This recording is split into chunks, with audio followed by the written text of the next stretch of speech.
Hello and welcome to prayer time this evening. Happy Thanksgiving, post Thanksgiving, Black Friday. You survived. I don't know if any of y'all went out and did crazy traffic through trying to get everything. I don't know. I didn't.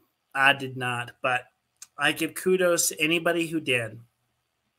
Much love to you because I didn't want to do that this year, especially with everything kind of coming back open again. But welcome to prayer time. My name is Joe. I am a practitioner of science of mind teaching. I am an RSCP. That's what that stands for, a religious science practitioner. And I'm affiliated with the Colorado Springs CSL Church, formerly of Mile High Church as well. But I'm part of this New Thought Media prayer team. So just coming to lead this evening in prayer. And if you have anything on your heart space that you do need in prayer, just a reminder, we do take prayer requests, the email address below, which is prayer@ntmedia.org. That's a good opportunity for you, just even whether you want something positive or you're going through some struggles, the power of prayer does help those things out because what our job is as both practitioners and ministers is to see that truth regardless of what is being said, regardless of what is appearing. So we hold that higher truth. We call it the high watch, but we do that every single week. We do it every single day. That's part of what our call to be a practitioner is. If you do like what we're doing here at the New Thought Media Network, I would remind you that you can always support the network at ntmedia.org, and there's a donate button there. I'd also remind you that they have programming there every day. So much awesome programming at that. There's a 24/7 radio station that's there. Lots of daily programming. My favorite is it's called And the Good News, which a lot of it comes from the Good News Network and other just awesome news sources where there are just a lot of uplifting stories to kind of raise our day, no matter where it's at.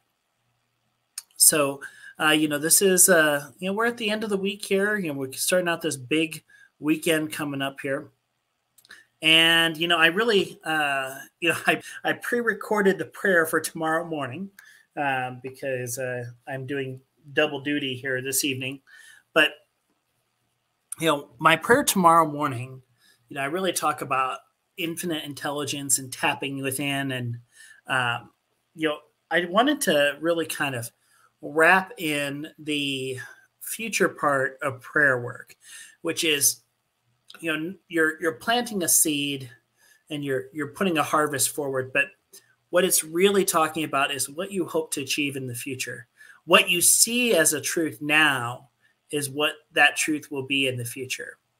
So we're not talking about begging or pleading in prayer work. We're talking about seeing and knowing that that truth is already there in our present. So today, I really wanted to get back to the meat and potatoes here, which is one of the most underrated science of mind books, Living the Science of Mind. And today's reading on here, we're only going to read about half of it because it's a little bit on the longer side, but it's called How to Build Your Tomorrow Today. So this is the reading for today. Life is an adventure in which we never know what is going to happen just beyond the turn of the road. But too often our today is filled with regrets over the past. If we could convince ourselves that the limitations of the past need not be carried into the future, what a happy outlook we should have. One of the outstanding things that Jesus taught was that the mistakes of yesterday can be canceled, that God's creation is always taking place, and no matter what the experience of yesterday may have been, they can be changed. Jesus did not seem to think that the change required months and years of strenuous effort. Unlike those around him, he knew that God, or the divine spirit, wishes only good for everyone. He knew that we were all rooted in pure spirit and perfect life, and that at any moment we can so unify ourselves within the power of good that evil will disappear from our experience. Even with what we did yesterday set the law of life in motion to create what we are doing today, So what we are doing today sets the same law in motion to create what will happen to us tomorrow. What we did yesterday is carried over today only because we give our consent to it. What we are thinking and doing today can create the kind of tomorrow, can create the kind of tomorrow we wish to experience, and will change our outlook on life. And this is my favorite part right here. But since today is the only day which we live, and yesterday has forever passed, the change that we need to make within ourselves must be made today. And so we have to live each day as though it was complete and perfect within itself. We have to live each day as though all the joy there is in the universe were ours now. And we have to live each day as though as though all the joy we ever expect to experience were ours now. So what is that really talking about? Well, it's talking about Christ consciousness. It's talking about tapping into divine intelligence and this knowingness that our seeds that we plant today, they're the future harvest. Excuse me. So, as science of mind practitioners, our job, I use that word loosely, our state of being is to hold this high watch, to see this truth of tomorrow as it is today, knowing that each of us is a child of God that is blessed with this divine intelligence and abundance that surrounds us. So, what this reading is really trying to talk about is planting seeds and the effect of having those seeds planted. And it's also talking about changing the harvest because, we have the ability with our mind to change what that is for tomorrow. So in the reading, that's what it's alluding to, is this ability that our minds are not stationary in this lull. If we're going through something, if we have things that are depressing us or making us sad, or there's this opportunity for us to change our thought. That's what's called new thought. We have the ability to have a new thought, to plant a new seed, to see a new vision. And that in itself is what makes us different. That's what creates this beautiful movement of just consciousness awakening and seeing that higher truth. So that is the reading for today. So we're going to go ahead and go into some prayer for this evening. And I always like, giving a good old stretch. Oh.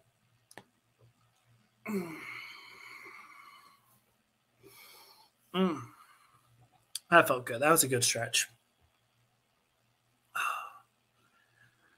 Whew.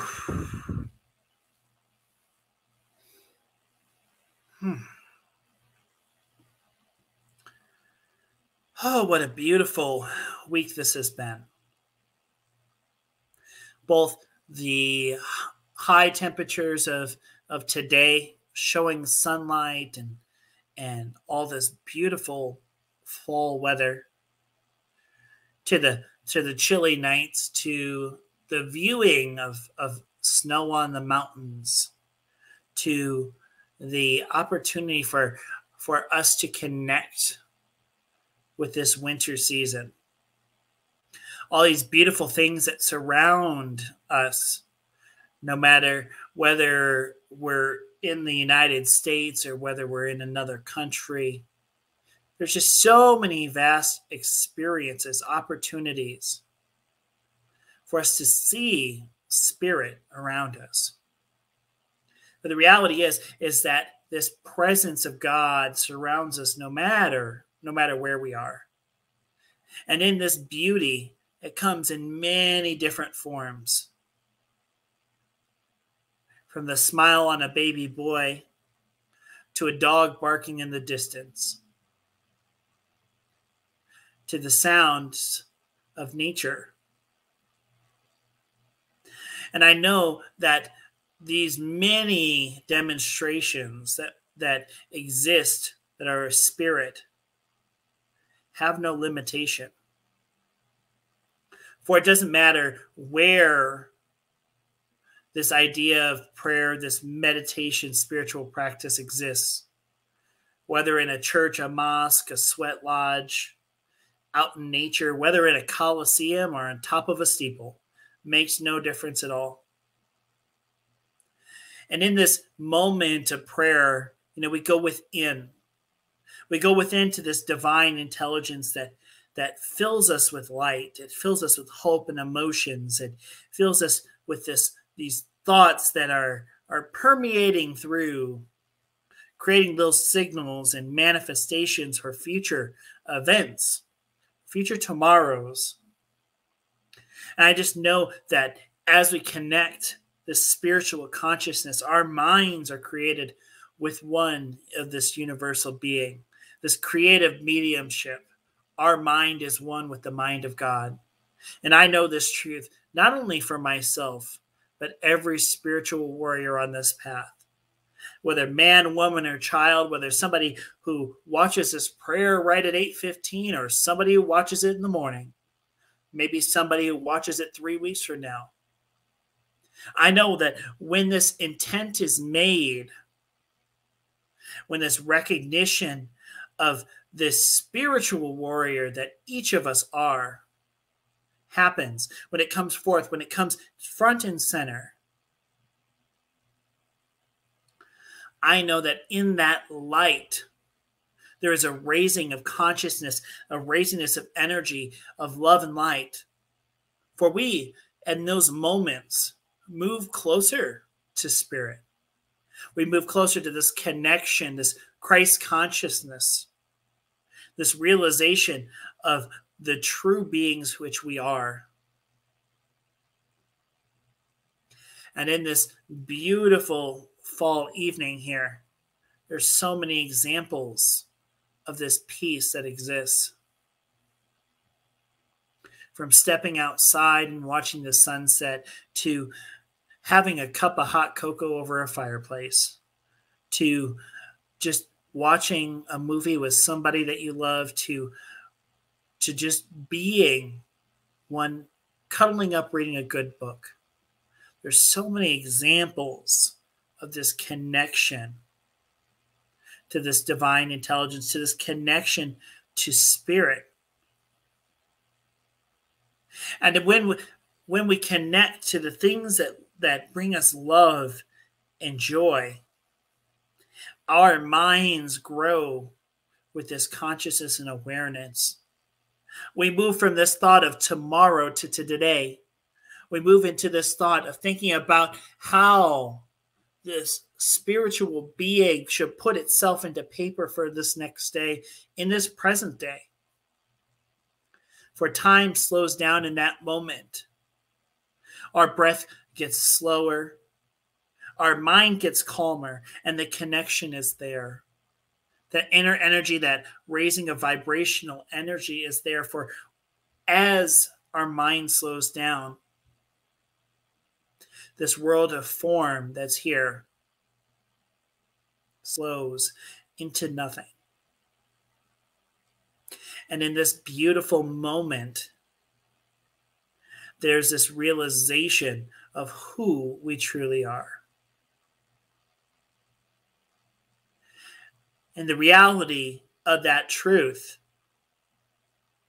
is that all these beautiful beings of light that are part of this spiritual yes are blessed to be a part of this abundance, are blessed to be abundant both financially, emotionally, socially.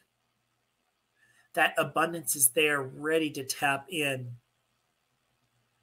It's there to expand and grow. For we as beings of love and light are meant to do great things. We are meant to change the world through our thoughts, through our actions, through our consciousness, through our awareness, through our spiritual practices. And this beautiful evening, I just give deep gratitude for being able to hold prayer, for being able to see this tomorrow today, for being able to see the journey. For as my good friend Gina says, the joy is in the journey. The joy is in the today. It's in the tomorrow. It's in the next week. But as our minds move forward, we have the ability to focus on what we truly are. I give deep gratitude being able to see that light that exists within all. And for that, I just have deep gratitude for being able to hold this truth. And knowing this, I just release this prayer into the law of love and light, knowing it to be so. And I release this by saying simply, and so it is. Awesome. Well, I wanted to thank you guys and gals for holding prayer with me this evening. And just a reminder, we have all this beautiful programming coming up this weekend. So there's a real good opportunity for you just to see different aspects, different things that are there. So, I also remind you of our Sunday morning programming as well, and my personal favorite, Monday morning visioning. So I encourage you to take a look at it this weekend. Raise your consciousness and awareness one meeting at a time, one show at a time. So just lots of blessings to you this evening, and I hope you enjoy the weekend ahead. Much love and light, my friends. I'm going to go ahead and sign off, but you take care. And once again, and so it is. Have a great rest of your night. Be safe. Goodbye.